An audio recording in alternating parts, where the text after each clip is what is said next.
Hello and welcome to the first part of our new tutorial series on how to use V-Ray for SketchUp. My name is Boyan and I'm a 3D specialist here at Chaos. Our goal with this series will be to show you an entire workflow step by step of creating stunning exterior and interior scenes. Every episode will also contain specific tips and tricks that will be helpful even for the advanced users. In this introduction video, I would like to familiarize you with V-Ray and its functionalities. We will do that by briefly going over the different topics we will revisit in future episodes. Let's start with setting up V-Ray. If you have installed V-Ray, but for some reason you don't see any of the V-Ray icons, you should navigate to the toolbar menu and turn them on from there.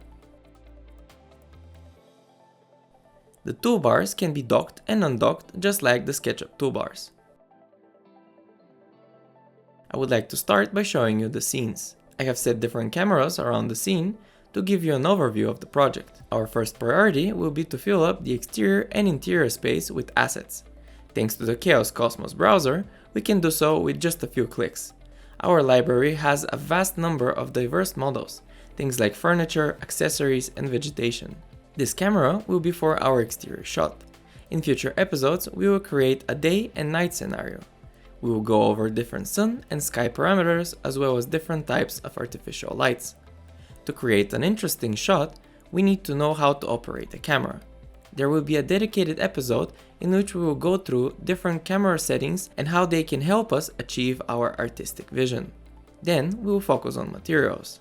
I will show you how you can create a high quality material from scratch, or add already stunning looking materials from the Chaos Cosmos material library, which has hundreds of realistic materials ready for production. Lighting is a very important part in creating a mood in your scene.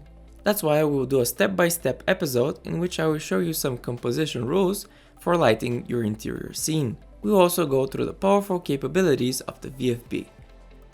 We will cover things like color corrections, light mix, and even some basic compositing.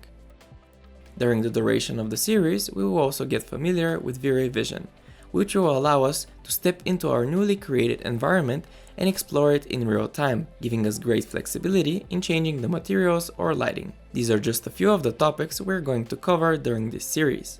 I hope you're as excited as I am to demonstrate the powerful capabilities of V-Ray for SketchUp.